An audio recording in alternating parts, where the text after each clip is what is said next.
Meus amigos, como dizia Steve Jobs, qualidade é mais importante que quantidade. Um home run vale mais do que dois doubles, uma alusão aí a lances do beisebol. E com a estreia de mais uma série ambientada no universo de Star Trek, Starfleet Academy, será que essa série vai ser um home run? Não sei. Vai ser um double? Não sei. Ou um strikeout? Não sei. Depois da vinheta a gente descobre.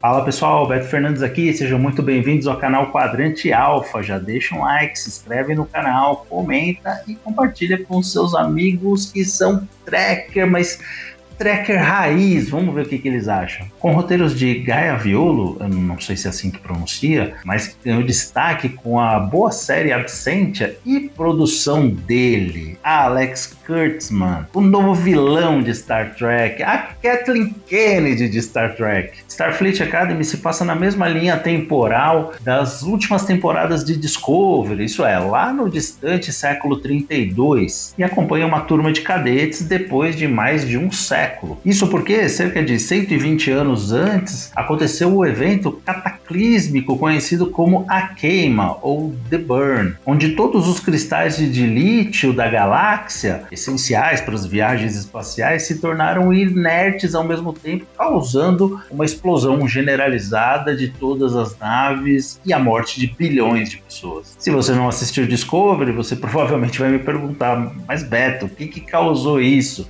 Você tinha que perguntar, né? Eu não estou suportando mais. Olha, bem resumidamente, foi um kelpiano da mesma raça lá do Suro que ficou triste com a morte da mãe, deu lá um super grito porque ele tinha uma conexão com os cristais de lítio, causando a explosão de todos e matando geral no processo. Parabéns, nota 2. Aí acabou o Frota Estelar, praticamente acabou a Federação, até a chegada da Discovery, que conseguiu ir lá dar um jeito no tal do kelpiano triste e curou os cristais de lítio, por assim dizer. Bom, eu dei essa volta toda falando dessa pataquada aí de queima, só para dizer que agora a Frota Estelar, retomando as viagens longas, precisa de novos cadetes. E como eu me considero um cara bastante otimista, eu costumo sempre ver o copo meio cheio ao invés de meio vazio.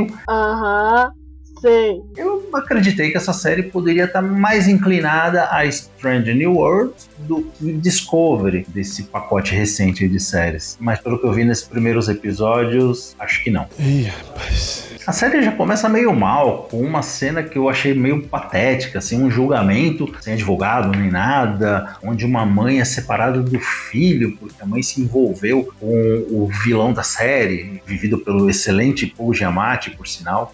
Tem que pagar as contas, né, Paul? Eu te entendo. Aí logo em seguida esse julgamento, a criança que deve ter, sei lá, uns 8, 9 anos, mal sabe falar direito, consegue escapar com uma facilidade, assim, e mesmo com as pessoas ali em volta descobrindo a fuga dela quase que instantaneamente, ninguém consegue achar esse moleque. Incrível, não?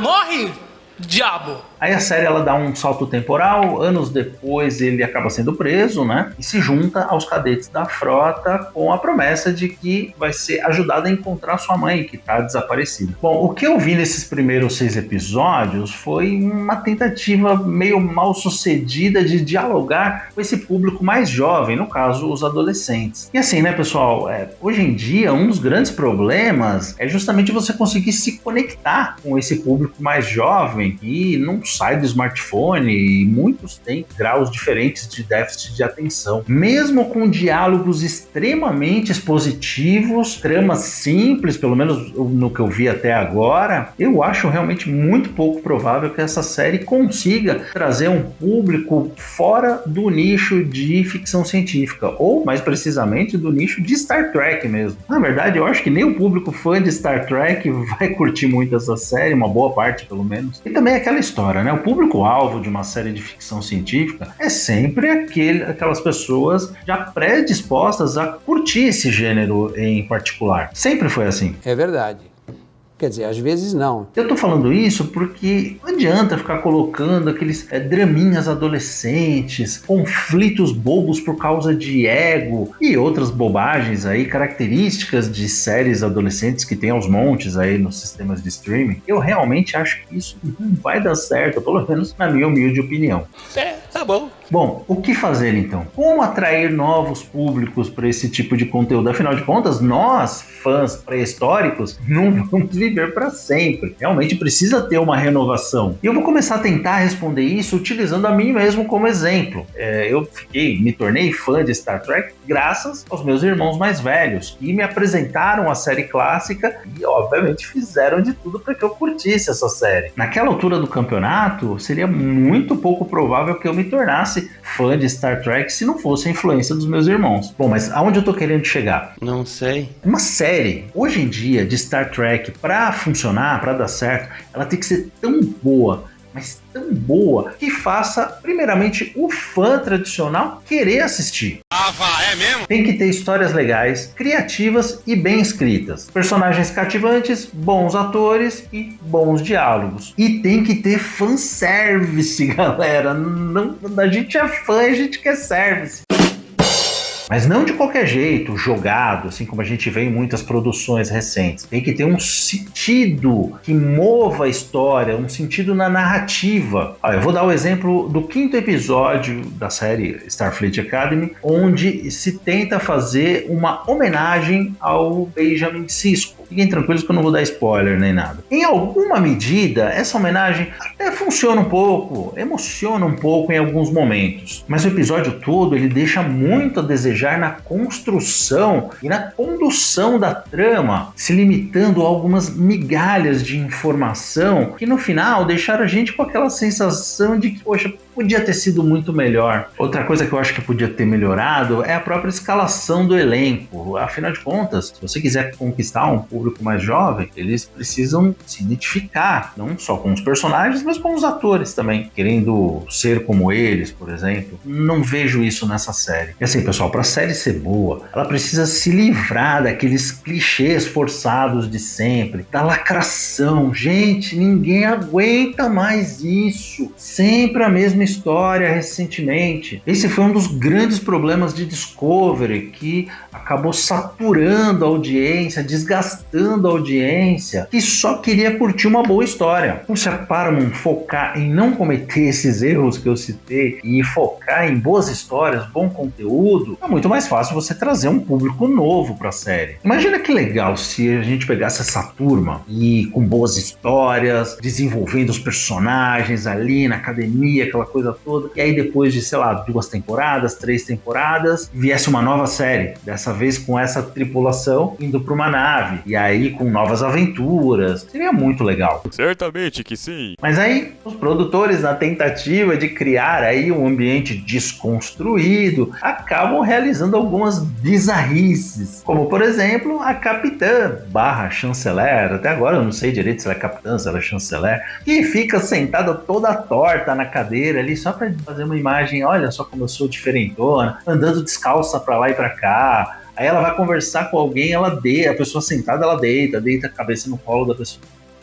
Que isso? Ou o Cadete, que faz um monte de bobagens e nunca é repreendido, afinal de contas ele é o protagonista, e além de tudo, coitadinho, ele perdeu a mãe, e a capitã, chanceler, se sente culpada dela ter separado os dois e blá, blá, blá. Quer dizer, perdeu a mãe, na verdade ela tá desaparecida, né? Não se sabe ainda o que aconteceu com ela. E a nave? Essa é um caso à parte. O SS Athena, que aparece no primeiro episódio, aí depois eles estão na Terra, né, na academia da frota. Ela é muito bacana por dentro, linda mesmo, um negócio assim de tirar o fôlego. Mas por fora, que coisa horrorosa. Eu particularmente não gosto desse design de naves desse período do tempo, que parece que são partes soltas ali, que eu nem sei o que prende elas.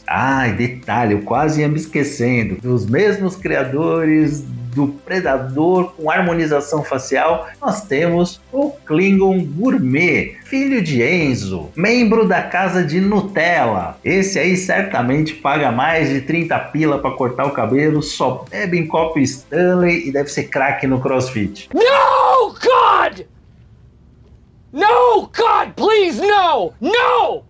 No! Gente, brincadeiras à parte, é claro que eu torço para toda a produção de Star Trek dar certo e, consequentemente, que aumente a sua base de fãs. Isso significa mais produções desse universo que a gente tanto ama. Mas a cada dia que passa, a cada nova produção, eu me convenço cada vez mais de que Star Trek está nas mãos erradas. E isso precisaria mudar urgentemente. Apesar da boa surpresa que foi Strange New Worlds e da excelente série de animação Lower Decks, o saldo das produções recentes de Star Trek é muito ruim. Enquanto eu gravava esse vídeo, as notas do público lá no Rotten Tomatoes a respeito das séries mais recentes eram as seguintes: Star Trek Picard 57%, Discovery 34%, Starfleet Academy 44%, o pavoroso filme Section 31, que eu até fiz um vídeo aqui, 15%. As únicas produções que tiveram notas acima de 70% foram as já citadas Strange New Worlds e Lower Decks. E Prodigy, que é a animação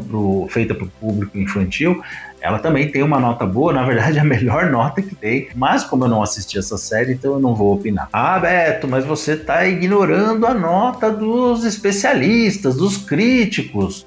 É claro. Pra mim, não tem gente mais descolada da realidade do que esses críticos, que, no geral, lógico, não são todos, mas boa parte deles tem um viés político-ideológico que acaba influenciando nas notas. Afinal de contas, a gente vê aí um monte de produção meia-boca que o público detestou, mas os críticos colocam notas altas.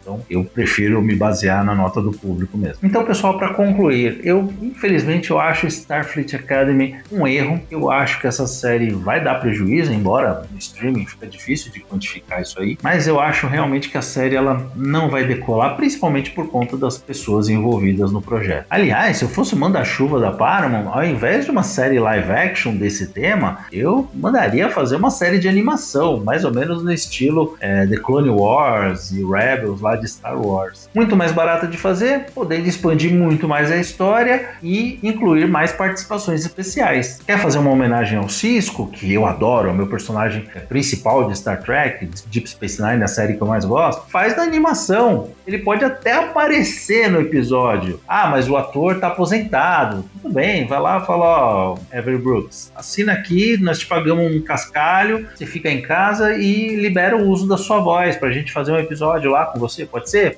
tranquilo. E aí usa inteligência artificial pra fazer e tá tudo certo. Você é o bichão mesmo, hein, doido? Enfim, gastem dinheiro com bons roteiristas. O resto é consequência. Mas me conta, você concorda com a minha opinião? Discorda? Escreve aí nos comentários, mas assim, educadamente, tá, pessoal? Bom, eu vou ficando por aqui. Muito obrigado mais uma vez por ter assistido esse vídeo até o final. Não se esqueçam de curtir, comentar, compartilhar. Valeu, pessoal. Vou indo. Um abraço. Tchau.